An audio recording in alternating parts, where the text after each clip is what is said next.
Good morning, everyone. It's Anna Walker, otherwise known as FELTit, and I've been creating for a very long time, and I've been creating with you for several weeks now, and we've got several more weeks coming up. Usually you see me working with fibers and felt art, but I knew that during this time that we were all being safe at home, that we were going to need to have some play dates, and so I decided to come here every day, Monday through Friday at 10 a.m. and we'll have an internet create date. And today's creation, believe it or not, is this little butterfly that's sitting on my shoulder. We made caterpillars last, and now we're making butterflies. So I've got the lights on already. I'm going to turn the camera down and we'll get started on today's butterfly project. Okay, so our butterfly is made with 2 coffee filters, a chenille stem, some watercolors. Of course, we need water and paintbrushes for our watercolors, and we need a protective piece of plastic down on our table as we're painting with the watercolors. We're also going to need some scissors, because if you notice, the lower wings of the butterfly are slightly smaller than the upper wings. Take a look at a butterfly when you go outside the next time and you see a butterfly, and you'll be able to see that indeed the lower portions of their wings are smaller than the upper portions. So we're going to keep true to that, okay? So first thing we need to do is make one of these smaller, right? Well, how am I going to do that? I don't have a circle cutter. I don't have anything, you know, measuring and math is not fun. I don't want to do math. I don't feel like it. You see what I'm doing here? I am just folding the circle up, folded it in half, and then I folded it in another half to make quarters, and in another half to make eighths. This makes it easy for me to cut a tiny little strip off of the outer edge of this and keep it pretty even all the way around. Doesn't have to be perfect, but then we've taken off that outer edge of the coffee filter, and now we have a larger circle and a smaller circle. That easy. That's exactly how easy it is. Now, what I need to do is sort of flatten out the coffee filter.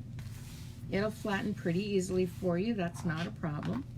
And then I've got to put some water in my watercolors. Now, when I did our butterfly here, I was thinking of monarch butterflies. They're one of my favorites because I don't usually go for the red, orange, and yellow, but I love the red, orange, and yellow with monarch butterflies.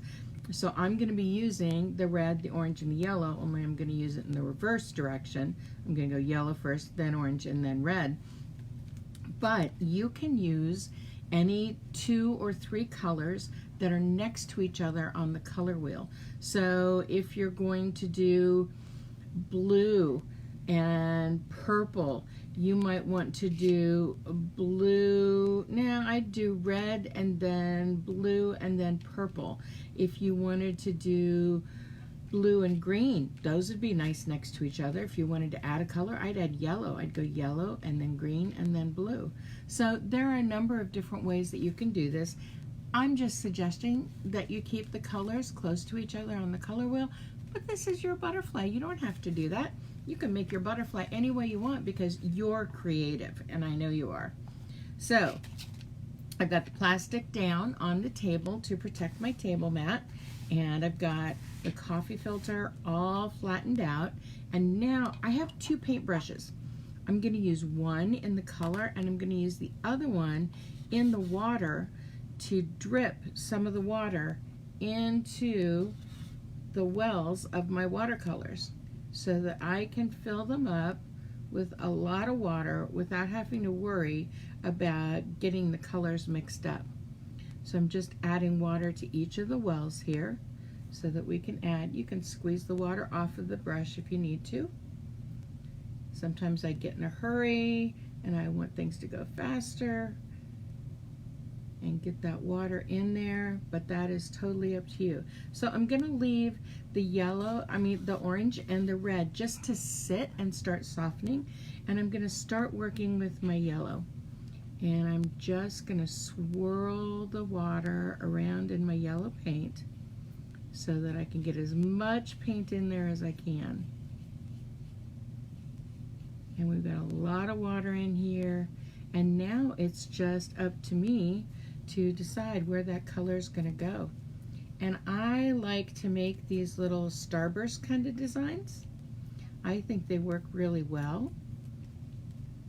And I'm just gathering together. Now I'm not going to do a whole lot of color in the center because the center is going to get squished up as we're putting together our butterfly wings.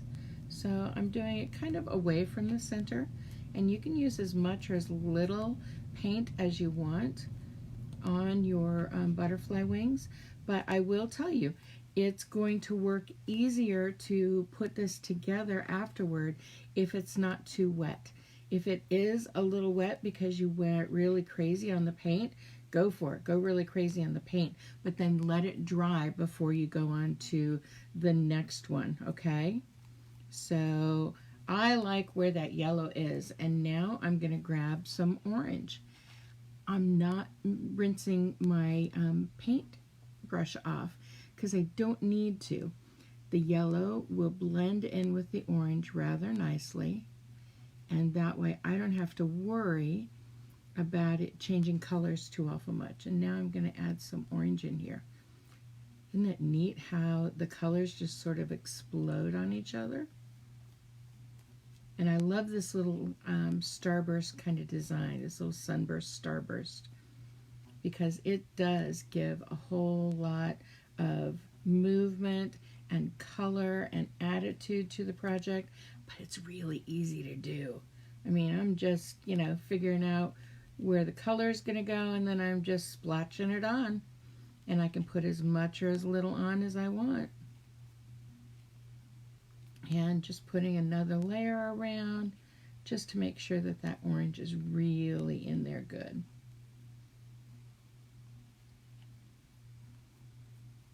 Okay, I like that. Now we're going to go into the red. Again, I'm not rinsing out my paintbrush. I'm just going straight for the red. And you see that because I used all of the orange paint up on my coffee filter, didn't really change the color of the red at all.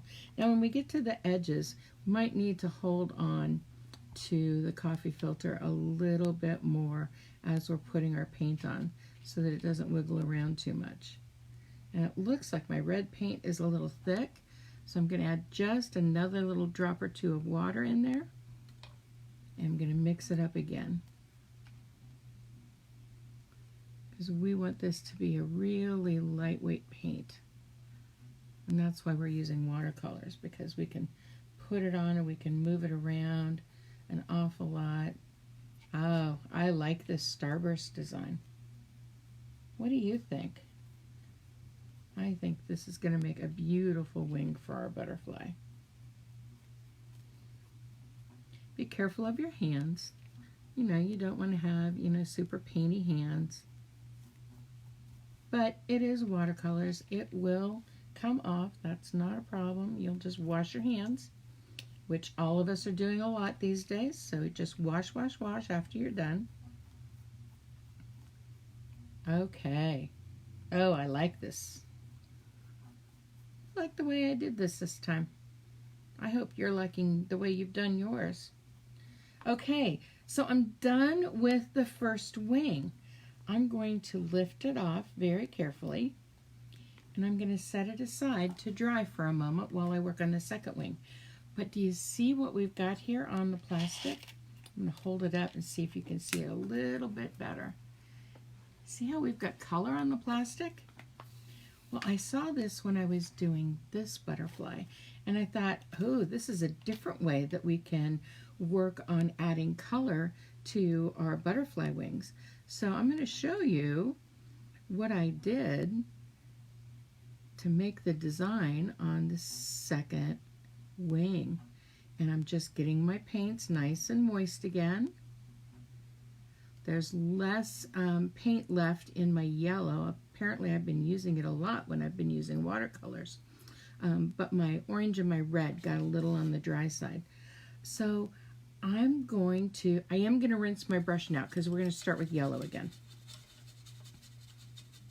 And that way I can start with yellow.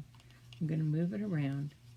And you notice that I don't have my second set of wings on the paper. That's right, I don't. Because I'm going to come in here and I'm going to blotch the color onto the plastic itself. And I'm going to see if I've got a white sheet of paper that I can put underneath here so you can see it a little better. I think I know where one is. Oh, not that one, but that one will work. I'm just going to slide this underneath the plastic so you can see a little easier what I'm doing. So you see how I'm just blotching the color right on the plastic? We're going to put the color straight onto the plastic. And again, you can see I'm not doing the starburst thing like I did before. I'm just blotching it on. And I've got yellow in the center, and then I'm going to have the orange next. Didn't have to rinse my brush because I used all the paint up on the plastic. And now I'm going to blotch some orange in here. And we can overlap the colors if we want. We can make them blend together just a little bit. I think that adds a little extra bit of design to our butterfly wings here. See how it just makes it look like the orange is going, yellow is going straight into the orange because we blended it together a little bit on the edges. And I want to make sure that I'm not too careful about keeping a circle because I want this to look a little more random. I want this to look a little more natural. All right, and now we're going to go in for our red. And we're going to do the same thing. And we're going to blend it a little bit right at the edges of the orange so that it looks like it just goes straight from one color to the next color. And that's the neat thing about watercolors. They can blend nicely like this. And you don't need to work them a whole lot to get them to blend. It's just a matter of putting the colors next and then just, you know, inviting them to talk to one another by just putting a little bit of them together right where they go together. And then they just sort of blend beautifully together themselves. And working on the plastic instead of on the paper is a little bit easier, I think, to blend the colors and to play with the different colors and the different textures that you can get with watercolor. And so you see I'm being pretty liberal with this paint. And there's a reason for that. I want it to come together and to paint onto our second wing really nicely. I'm coming in just a couple little spots. Okay, I'm done with my paints and my paintbrushes. Now I need that second coffee filter. And what I'm going to do is just lay it in the center of our design. And then I'm going to use my fingers to just push that color into the coffee filter. Oh my goodness, do you see how cool that is? Now, I'm looking at this, and I'm looking at my design, and I'm seeing that I don't have a lot of color at the edges. You will get a little paint on your fingers, but again, we're just going to wash our hands when we get done. I'm going to lift it up. Oh, there's still a little paint on there. So what we can do is we can come in on the other side and we can pick up little bits of color that's still left on the plastic. And I'm just taking my finger on the sides and just sort of pressing into the edges just to get a little bit of color into the edges of our second set of wings. Now mostly I'm grabbing the orange and the red because that's what's on the outer edges. And there we are. We've got a beautiful design. We're going to set it aside while I clean this up. Take all of this away. I will do my washing up after we get done with our video today. So we have our two sets of wings. We have the upper wings and we have the lower wings. And now I'm going to show you how we're going to put together the antenna and the body of the butterfly. You need just one chenille stem for this. I'm going to slide these up here while I'm working because they're still a little on the moist side. And that won't be a problem because we'll be able to gather it together, but I want to make sure that I give this as much time to dry as I possibly can. So I've got it kind of sitting underneath the lights here, and hopefully it'll dry while I'm working on this. So to do the body and the antenna of the butterfly, all you need is one chenille stem, and you're going to take the ends and you're going to get them close together and you're going to fold it in half. Okay? Now, from the fold, I want you to pinch with your finger and your thumb. You see how I'm pinching with my finger and my thumb? And I want you to take one side and push it up. Then I want you to pinch with the finger and the thumb of the other side. And the same place on the other side, you're going to fold up. Now, I got a little off there, so I'm going to make a little adjustment. All right, so you see, if we pull those apart, those are our antenna. Can you see that? Now what I want to do is I'm going to take and twist the two long legs that are left really quick, and then I want to hold where the twist was, and I want to twist each of the antenna. Okay? So I'm just holding up and twisting each of the antenna.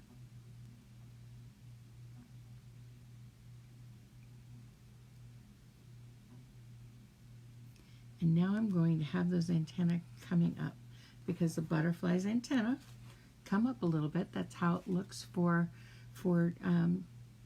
different places to go to find the nectar that it needs to live. And so now we have the antenna and we got a big V. Well, guess what's going to go in that big V? We're going to put the wings in there. But if we put the wings in here like this, they'll be going this way. So we need to twist this a half a turn so that it is like this. All right, can you see that? We've got the antenna here, we've got one leg here and one leg here, and those are going to turn into the body. So in that spot, let's see if I've got it balanced. Ooh, I've got it balanced. Yay. So in that spot, what we're going to do is put the first wing, and that's the larger wing that's closer to the antenna. The easiest way that I can tell you to do this is to just do, let me move the antenna out of the way and pull this back here, is to just fold back and forth in a really tiny accordion fold. That's how I got this to work. I'm not worrying about the edges because they do want to pop out a little bit, but I want the very center of this to be as tight and as small as it can be, so that that body will be nice and thin. Because you know a butterfly, the biggest part of it are those beautiful wings. The body is relatively small compared to the butterfly. And so we're just taking an accordion folding, and if it makes it easier for you to just pull out the edges straight, that's okay. We're just finding our way down toward the other end, folding back and forth, a nice accordion fold. You guys have done accordion folds before.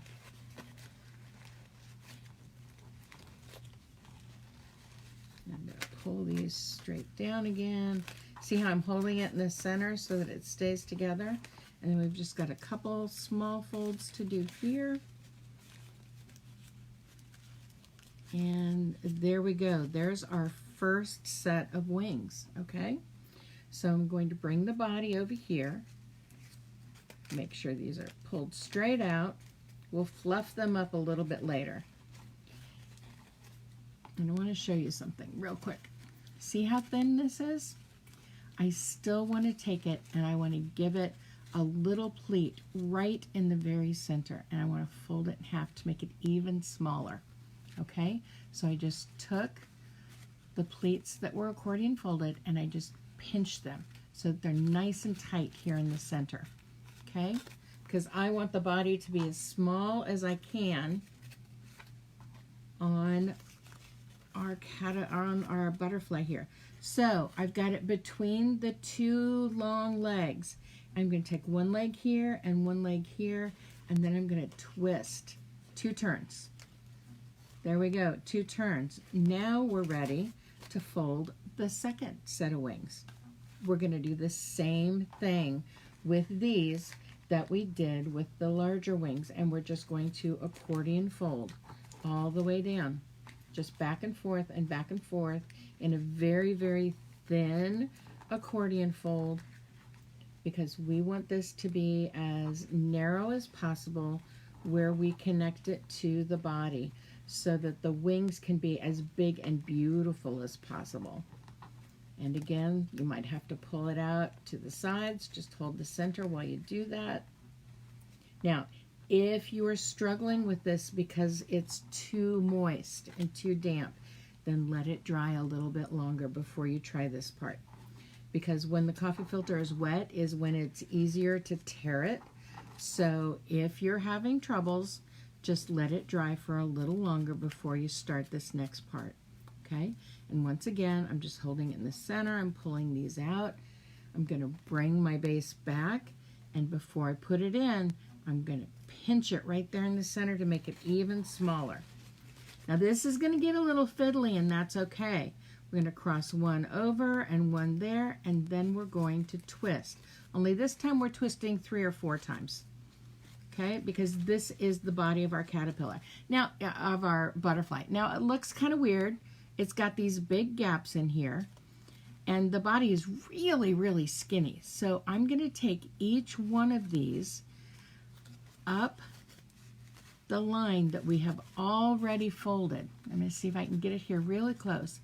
And I'm just going to wrap it around where we've already wrapped the body around the wings. And I'm going to get between the wings for one of these or 2 of these wraps. Just go nice and slow. Move your butterfly wings out of the way until you can bring it all the way to the top. Now this one looks like it's going to stop about right here, and that's okay because we've got this other leg that's going to come up. And this one I'm going to have come all the way up and start twisting right here in the center between the 2 wings. I'm going to move this out of the way. I'm just going to continue twisting until we've got this twisted in place. All right, so there is our butterfly body. Okay, now what we need to do is tease out those wings. And we're just taking very, very close to where the wings meet the body, and we're just teasing those open. By teasing, I mean pulling gently to open those wings. Now I'm going to switch positions here because the lower wings are usually underneath the upper wings. I'm going to give a little pinch down here on the lower wings so that they come down just a little bit more. Open them up and then tease open our larger wing. Tease open our larger wing and sort of puff it out so that it's kind of puffing up. See how that gives it a little bit of dimension? And if the coffee filters are still moist, when they dry, they'll hold this dimension. But there we have it, our second caterpillar turned into a butterfly. And we can move the antenna around however we want, but we have our second butterfly, and now we have butterfly buddies. So that's it. See how easy it was to create that butterfly? And I'm just betting that you guys have got some beautiful colors that you made your butterflies in. And this is just such a fun thing to do. And then for me, I think what I'm going to do is get some string and tie really, really thin string for this one. Tie some string right underneath the antenna, and then I'm going to hang them in different layers and have them just be flying butterflies and make a little butterfly mobile. But you can do whatever you want with your butterflies. But see how different they are, even using the same colors? and just playing with the colors and playing with the techniques to create your butterflies like that. I love this project. Now tomorrow we have a fun project. It's using a technique called quilling, and quilling means rolled paper. And so we're going to need a piece of cardstock. I'll have the link if I can find it, because this is an old download that I did several years ago, but I still had some pieces left of this tree. But I'm going to find the link and I'm going to post it on my page here in just a short while so that you can download this page. But you don't need this page. You know how to draw a tree. So even if you don't have this, and even if I can't find it, and I'll let you know if I can find it or not, you can draw the trunk and the limbs and the branches and the twigs going off the tree. And then we're going to create the rolled paper that's going to turn into the buds of leaves and flowers on our tree, and I'll show you how to do that tomorrow. So that's tomorrow's project. Now, to do the buds, we're going to need a lot of paper strips, and they can be any kind of just regular paper. Magazine pages work well, catalog pages work well. You can use regular copy paper if you want, but I would recommend any colors that you can. Scrapbook paper and cardstock is too heavy for this. Construction paper is too heavy to do these rolled paper pieces. So you want a very lightweight paper to be able to make your strips. And I just need you to have lots and lots of strips ready, and you've got the project list. You'll need a few other things, but get the strips ready tonight. And if you download this, get that downloaded and ready to go. And you can even get the tree colored. Use colored pencils or markers or crayons, whatever you've got handy, and have it ready to go. And we will make the leaves, the quilled leaves, Q-U-I-L-L-E-D, and I'll show you how to make those, and it'll be a lot of fun. So let me tilt the camera up. Hi again. I hope you had fun making our butterflies today. I had fun putting these together, and I'm so glad that you joined me and created with me today on our Internet Create Date. The next art lesson I just told you all about, and I'm looking forward to showing you a different technique. And if you or your parents want to know something more about the felting that I do, you can go to stabthingsintoexistence.com and you'll get all the information there. So I'll see you later. Bye.